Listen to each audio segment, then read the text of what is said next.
السلام عليكم ورحمة الله وبركاته أعزائي المشاهدين في كل مكان، أهلا بيكم. النهاردة إن شاء الله أنا هنتفسح مع بعض شوية النهاردة. بقى أنا هخرجك من مود شارع فلان وحتة علان والكلام ده. أنا دلوقتي كده طالع من السواح وداخل على المطرية، تمام؟ بنزينة الغاز اللي على أول الشارع، بنزينة موبيل، في بنزينتين على اول الشارع ده اللي فيه المطافي، وفي كوافير مواهب، في برستيج، عمارة الجمال. طبعا دي كلها علامات مميزة تقدر تعرف منها اسم الشارع ده ايه، لان انا فعلا مش عارف اسم الشارع ده ايه. شفت صراحة زي كده قبل كده في اي حتة زي كده؟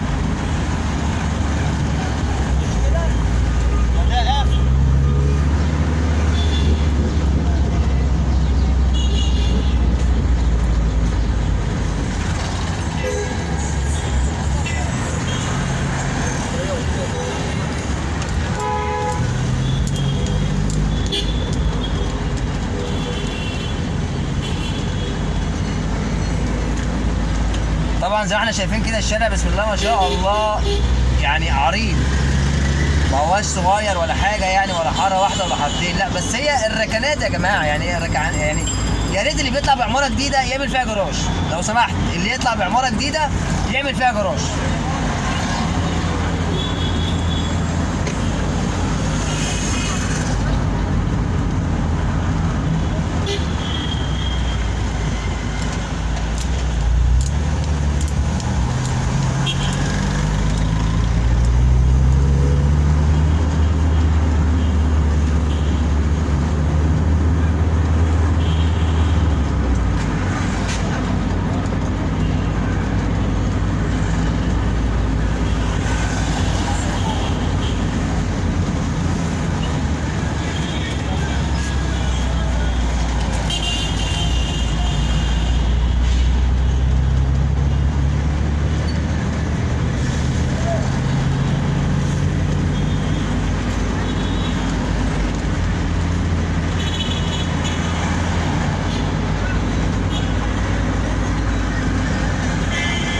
ايوه.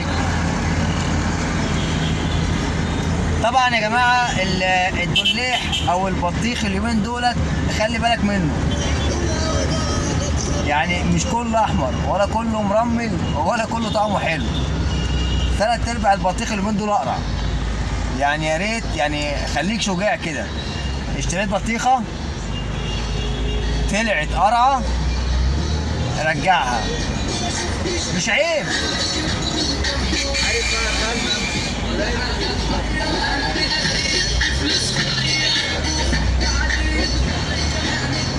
ما معلش برضه انت دافع فلوس، مش دافع لي ورق كوتشينه حرام عليا ما اخدها وارميها في الزباله، هو اولى بيها.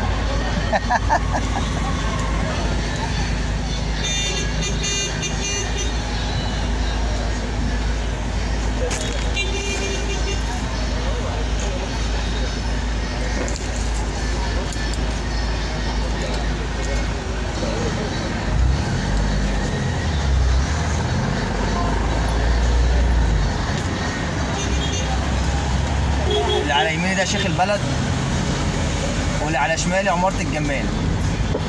الجمال ده برضه بتاع فساتين افراح وسواريه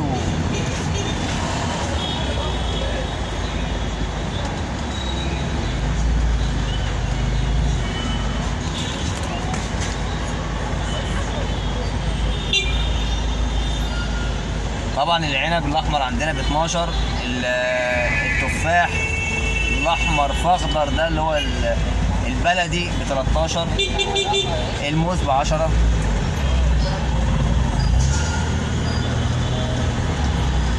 والبلح الاصفر برضه، والعنب الاخضر او الاصفر اللي هو البناتي ده بكام؟ ب 10 جنيه اعتقد. هو نفس الاحمر. هو انا قلت لك الاحمر سعره كام؟ لا والله معيش 500. لو معايا 500 كنت روحت. كده احنا في ميدان المطرية.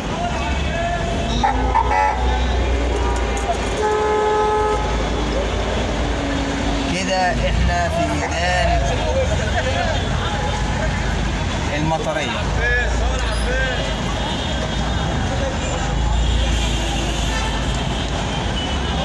جميله قوي قصه المحلات اللي هي تحت الكباري دي. موضوع عجبني قوي بصراحه، يعني الواحد كان نفسه يعمل له حته كشك كده تحت الكوبري، ويسميه مثلا ايه، تعال اشرب شاي. ما انا هعمله كافيه برضه.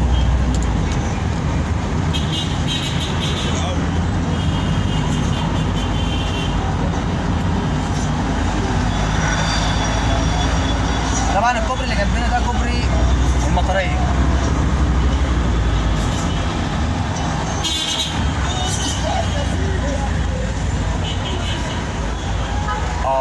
زحمه زحمه يا دنيا، زحمه زحمه ولا عادش رحمه. زحمه وتاهوا الحبايب، والله ليهم حق يتوهوا يعني، ما هي الدنيا زحمه.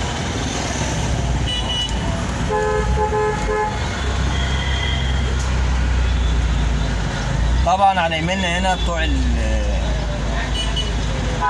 الابواب الخشب، بتوع الخشب يعني، ابواب مصفحه، ابواب خشب، لوح كونتر، اي حاجه في الخشب هنا عايزها بالنسبه للباب والشباك في الشقق يعني تلاقي هنا. اسعارهم كويسه برضه وحاجاتهم هنا كويسه، عن تجربه يعني، مش بقول كده وخلاص، عن تجربه.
ثلاثة قبل كده تبقى واقفة. شايف فعلا انها بدأت واقفة.